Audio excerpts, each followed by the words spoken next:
بسم اللہ الرحمن الرحیم۔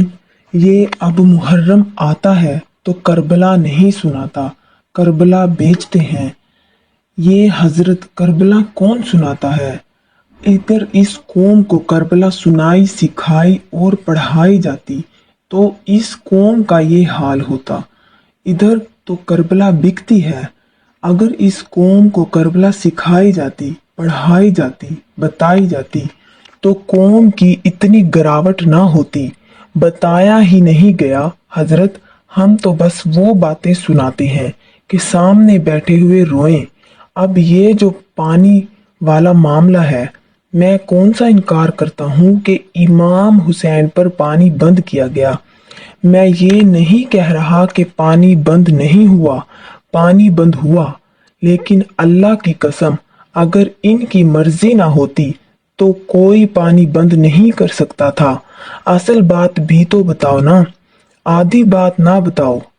میں یہ نہیں کہہ رہا کہ پانی بند نہیں ہوا، پانی تو بند ہوا تھا، لیکن یہ بھی بات سچ ہے کہ اگر ان کی مرضی نہ ہوتی تو ابن زیاد یا شمر کی کیا اوقات اور حیثیت تھی۔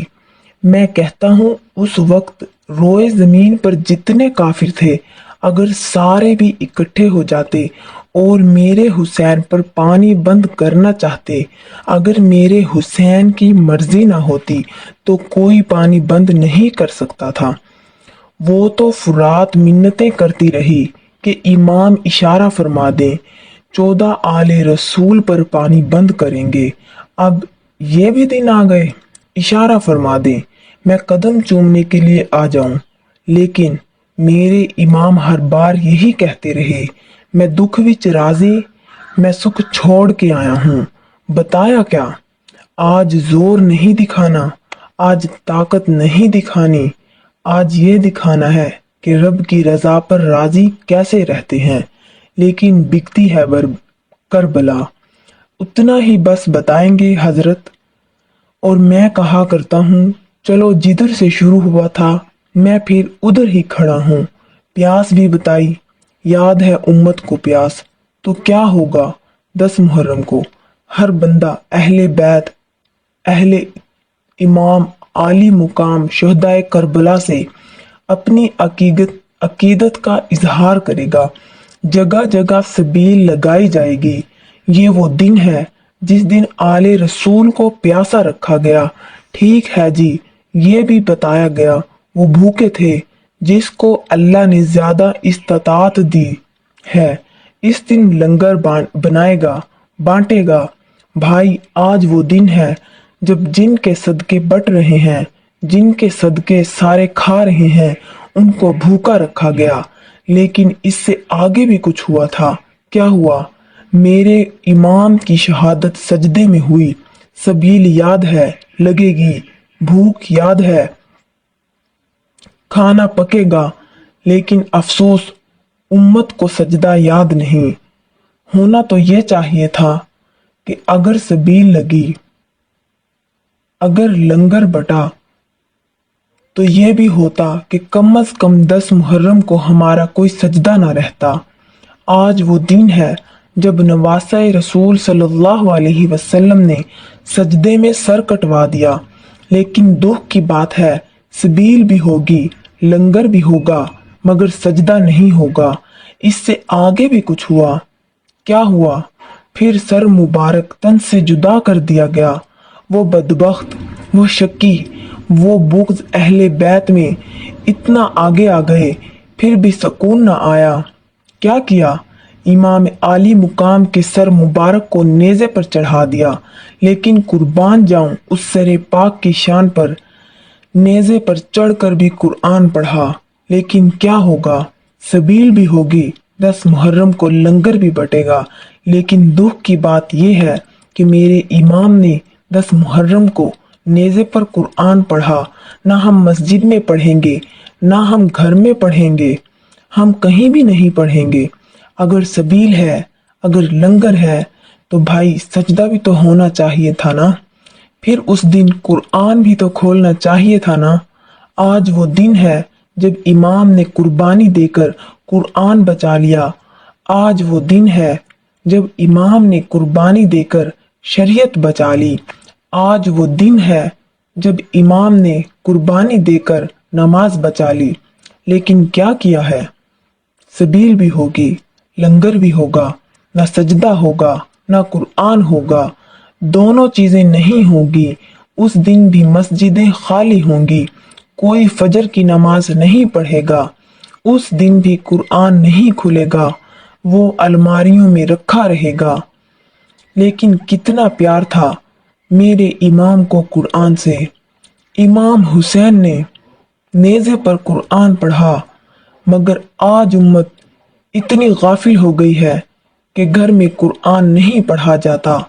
اس لیے حضرت جیسا حضرت کہہ رہے تھے کہ 1-2 کلو سوہنے لگتے ہی نہیں، نہ قرآن اکیلا سوہنا لگتا ہے، نہ اہل بیت اکیلے۔ اہل بیت قرآن، قرآن اہل بیت، جہاں اہل بیت ہوں گے وہاں قرآن ہوگا، جہاں قرآن ہوگا وہاں اہل بیت ہوں گے۔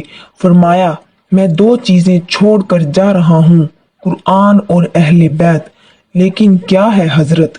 ایک بندہ میرے پاس آیا اور کہنے لگا حضرت ذرا نظر ماریں، میں جس چیز کو ہاتھ لگاؤں وہ مٹی بن جاتی ہے۔ کاروبار ختم ہو گئے، زمینیں جائیدادیں سب بکتی جا رہی ہیں، کچھ سمجھ میں نہیں آ رہی۔ میں نے کہا بھائی نیت اچھی ہو تو اللہ کرم بھی فرماتا ہے اور دل میں کوئی نہ کوئی بات بھی ڈال دیتا ہے۔ میں نے اس سے کہا اپنے گھر جاؤ، اپنے بچوں اور امی سے پوچھو کہ گھر میں کل کتنے قرآن پاک ہیں۔ وہ گیا، تقریباً 2-2.5 گھنٹے بعد اس کی کال آئی، کہنے لگا حضرت میں نے پوچھا ہے، ہمارے گھر میں 7 مختلف کمروں میں 7 قرآن پاک موجود ہیں۔ میں نے کہا اچھا، اب اپنے بچوں اور اپنی امی سے یہ بھی پوچھو کہ ان 7 قرآن پاک میں سے کتنے قرآن روز کھلتے ہیں، کتنوں پر تلاوت ہوتی ہے۔ کچھ دیر خاموش رہا، پھر شرمندہ ہو کر کہنے لگا حضرت بچے پڑھائی میں مصروف رہتے ہیں، سکول اور اکیڈمی جاتے ہیں، وقت ہی نہیں ملتا۔ میں کاروبار میں مصروف رہتا ہوں، مجھے بھی وقت ہی نہیں ملتا۔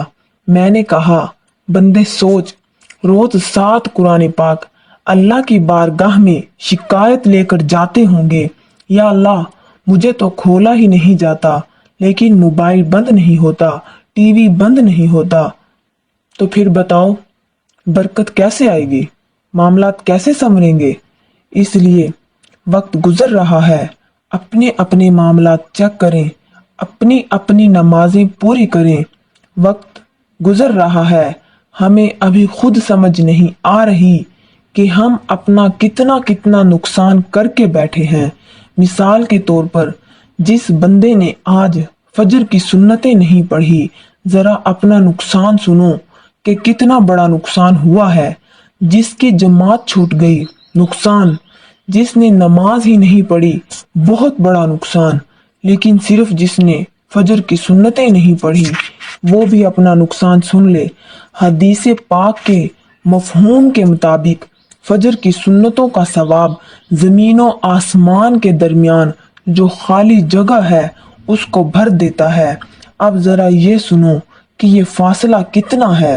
حدیث پاک کے مفہوم کے مطابق اگر کوئی تیز رفتار گھوڑے پر مسلسل 500 سال تک سفر کرے تو یہ زمین سے پہلے آسمان تک کی مسافت ہے۔ وہ فاصلہ جس کو طے کرتے کرتے 500 سال لگ جائیں، فجر کی سنتوں کا ثواب اس فاصلہ کو بھر دیتا ہے۔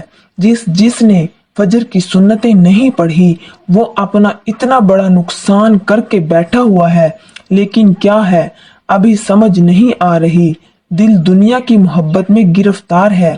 اگر کوئی آ کر کہہ دے کہ تمہارا 1,00,000 کا نقصان ہو گیا ہے تو بندہ فوراً پریشان ہو جاتا ہے، لیکن آخرت کے نقصان کو محسوس ہی نہیں کرتا۔ حضرت ایک زمانہ وہ بھی تھا کہ اگر کسی کی جماعت رہ جاتی تھی تو 3 دن تک لوگ اس کے پاس افسوس کرنے آتے تھے کہ تمہاری جماعت رہ گئی، کبھی جماعت رہ جانے کا غم اور مرنے کا غم برابر سمجھا جاتا تھا۔ حضرت سیدنا امام حسین بصری رحمۃ اللہ علیہ کے بارے میں لکھا ہے کہ آپ فجر کی نماز پڑھ کر مسجد سے باہر نکل رہے تھے کہ ایک نوجوان بھاگتا ہوا جماعت میں شامل ہونے کے لیے آیا، مگر جماعت ہو چکی تھی۔ اس نوجوان کو اتنا شوق تھا جماعت میں شامل ہونے کا کہ امام صاحب کو دروازے پر کھڑا دیکھ کر بھی اسے اندازہ نہ ہوا کہ جماعت ختم ہو چکی ہے۔ اس نے عرض کیا، حضرت جماعت ہو گئی؟ فرمایا، ہاں، کب کی ہو چکی۔ یہ سن کر وہ نوجوان غم سے ایک آہ بھر کر بولا، ہائے، آج میری جماعت رہ گئی۔ امام حسن بصری رحمۃ اللہ علیہ نے فرمایا، تجھے جماعت رہ جانے کا اتنا غم ہے؟ اس نے عرض کیا، جی حضرت۔ فرمایا، پھر میرے ساتھ ایک سودا کر لے، میں نے جماعت تکبیر اولیٰ کے ساتھ پڑھی ہے، میں اپنی جماعت کا ثواب تجھے دیتا ہوں، تو اپنی یہ آہ مجھے دے دے۔ نوجوان نے عرض کیا، حضرت کیا ایسا ہو سکتا ہے؟ فرمایا، اگر تو راضی ہے تو کر لیتے ہیں۔ اس نے کہا، میں راضی ہوں۔ چنانچہ امام صاحب نے اپنی جماعت کے ثواب کا ذکر کیا اور نوجوان نے اپنی آہ ان کے حوالے کر دی۔ حضرت رات کو خواب میں ندا آئی کہ اے بندے، تو کیسا گھاٹے کا سودا کر آیا۔ جو آہ جماعت رہ جانے کے غم میں تیرے دل سے نکلی تھی وہ اللہ کو اتنی پسند آئی کہ اس کے بدلے تجھے 200 رکعت نفلوں کا ثواب کر دیا گیا اور تو اسے 27 درجوں کے ثواب کے بدلے دے آیا۔ صبح ہوئی تو نوجوان امام حسین بصری کے پاس واپس آیا اور عرض کی، حضرت وہ سودا واپس کر لیں، آپ اپنی جماعت کا ثواب لے لیں اور میری آہ مجھے واپس دے دیں۔ امام صاحب نے فرمایا، اب سودا واپس نہیں ہو سکتا، کیونکہ خواب صرف تم نے نہیں دیکھا، میں نے بھی دیکھا ہے۔ کیا بات ہے حضرت، ہمیں تو اپنے اعمال کی قدر ہی نہیں رہی۔ اس لیے تو میرے حضرت فرمایا کرتے تھے، الف پایا نے لال خریدن نہ ونج، کوئلے بھی پا بیٹھو جے تو کستوری خریدن جانا سی۔ تو ہنگ دلا بیٹھا میاں ہدایت اللہ، اس شے نو کی منگاں جدا سارا ہی سودا گھاٹے پا بیٹھا۔ کیا منہ لے کر جواب دو گے؟ یہ سوال ضرور اپنے آپ سے کرنا۔ صاحب پوچھے گا، بندے بتا، نماز کیوں نہیں پڑھی؟ جواب تو دینا ہے نا جی۔ کیا کہیں گے؟ کیا کہیں گے؟ یہ نہیں کہہ سکتے کہ میں دنیا کے کاموں میں لگا ہوا تھا۔ جواب تو دینا ہے بھائی۔ اپنے آپ سے پوچھو، حضرت جواب دینا ہے۔ میاں ہدایت اللہ فرماتے ہیں، اس شے کی منگاں، اس شے نو کی منگاں جدا سارا ہی سودا گھاٹے پا بیٹھا۔ حضرت اللہ شہید حیدر عباس کے درجات بلند فرمائے۔ اللہ اس شہید کی شہادت کے طفیل ہم سب پر رحم فرمائے۔ میرا اتنا ہی کام تھا، ڈنڈا لے کر تو میں نہیں کر سکتا، ڈنڈے کے ڈر سے نہیں، ہمیں تو اتنا ہی ہے کہ اللہ نے جتنی سمجھ دی وہ بات آپ تک پہنچا دیں۔ باقی التجا ہے، اپنی نمازیں پوری کرو، اپنے اللہ کو یاد کرو، نبی پاک صلی اللہ علیہ وسلم پر درود پاک پڑھو۔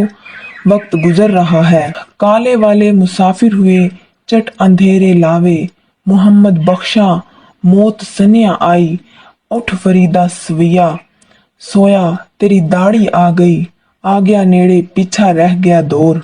حضرت اس وقت کوئی بہانہ نہیں چلے گا، جو حکم آئے گا وہی ہوگا۔ میں اپنی والدہ کی مثال دیتا ہوں۔ میری والدہ کی شادی کے 17 سال بعد میں پیدا ہوا۔ 17 سال لمبی دعائیں مانگی گئی، یا اللہ اولاد عطا فرما، اور میری عمر 23 سال تھی جب میری والدہ صاحبہ انتقال کر گئیں۔ 17 سال جس کو مانگا، 23 سال جس کو پالا، لیکن جب مالک کا حکم آ گیا تو کوئی بے نیازی نہیں چلی۔ حکم حکم ہوتا ہے، کوئی یہ نہیں کہہ سکتا میری اولاد چھوٹی ہے، میری اولاد جوان ہے، میری فصل پکی ہوئی ہے، وہاں کوئی بہانہ نہیں چلے گا۔ اتنا بڑا مجمع بیٹھا ہے، بڑے بڑے جوان اور طاقتور لوگ بیٹھے ہیں، اگر کوئی اٹھ کر کہے کہ میں نے نہیں رہنا تو ہم اس سے بھی پوچھیں گے کہ بھائی تو کیوں نہیں ٹہنا، بڑے بڑے نہ گئے تو کس چیز پر ناز کرتا ہے۔ اس لیے بھائی کوئی بہانہ نہیں چلے گا۔ اب میں آپ سے گزارش کروں گا، دین پڑھو، اللہ کی قسم دین پڑھو، کبھی قبر کو پڑھو، رونگٹے کھڑے ہو جائیں گے، کبھی موت کی سختیوں کو پڑھو، کبھی نزا کے وقت کو یاد کرو، کبھی اس دن کو یاد کرو جب اللہ کی بارگاہ میں پیش ہونا ہے۔ ہم نے اسے مذاق سمجھ رکھا ہے۔ سیدنا ابو بکر صدیق رضی اللہ تعالی عنہ کے بارے میں آتا ہے کہ جب کسی چڑیا کو دیکھتے تو فرماتے، کاش تیری جگہ ابو بکر ہوتا، تو درختوں کے پھل کھاتی ہے، چشموں کا پانی پیتی ہے، تجھ سے کوئی سوال نہیں ہوگا مگر ابو بکر سے سوال ہوگا اور حساب بھی ہوگا۔ میرے مولا مشکل کشا شیر خدا حضرت علی رضی اللہ تعالی عنہ کے بارے میں لکھا ہے کہ جب وضو فرما کر نماز کے لیے کھڑے ہوتے تو خوف الہی سے رنگ مبارک بدل جاتا۔ لوگوں نے عرض کیا، مولا یہ کیا کیفیت ہے؟ فرمایا کہ تم نہیں دیکھ رہے کہ کتنے بڑے دربار میں حاضری کا وقت آ گیا ہے۔ بھائی مجھے تمہاری بے خوفی کی سمجھ نہیں آتی، کس چیز نے تمہیں اتنا بے خوف کر دیا؟ قرآن فرماتا ہے کہ مجرموں کو الگ الگ کر دیا جائے گا۔ سوچو اس دن ہم کیا جواب دیں گے۔ سیدنا کائنات خاتون جنت حضرت فاطمہ الزہرا، جن کے بارے میں حضور صلی اللہ علیہ وسلم نے فرمایا کہ فاطمہ میری بیٹی ہی نہیں میرے جگر کا ٹکڑا ہے، لکھا ہے کہ آپ راتوں کو نوافل میں کھڑی رہتی، عبادت میں مشغول رہتی۔ حضرت بلال حبشی رضی اللہ تعالیٰ عنہ جب فجر کی اذان دیتے تو آپ اللہ کی بارگاہ میں گریہ کرتے ہوئے عرض کرتی، اے میرے رب تیری رات ختم ہو گئی، کاش کوئی ایسی رات ہوتی جس میں فاطمہ کا سجدہ ہی پورا ہو جاتا۔ ہم تو حضرت 5 وقت کی نماز سے بھی غافل ہو گئے ہیں، اس لیے بھائی جھکنا ہی جھکنا ہے۔ آج اپنے وقت پر جھک جاؤ، کل وقت تمہیں جھکا دے گا۔ اللہ تعالیٰ شہید حیدر عباس کے درجات بلند فرمائے اور ہم سب کو اچھی زندگی اور اچھی موت عطا فرمائے۔ اگر اللہ نے موقع دیا تو پھر بات ہوگی۔ اب پڑھو گے 5 وقت کی نماز؟ کہو انشاءاللہ۔ خدا کی قسم نماز میں فائدہ ہی فائدہ ہے، دنیا میں بھی اور آخرت میں بھی۔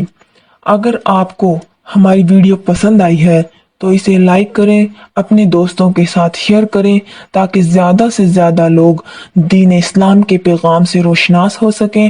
اللہ ہم سب کو 5 وقت کی نماز پڑھنے کی توفیق عطا فرمائے اور ہمارے شہیدوں کی قدر کرنے کی توفیق عطا فرمائے۔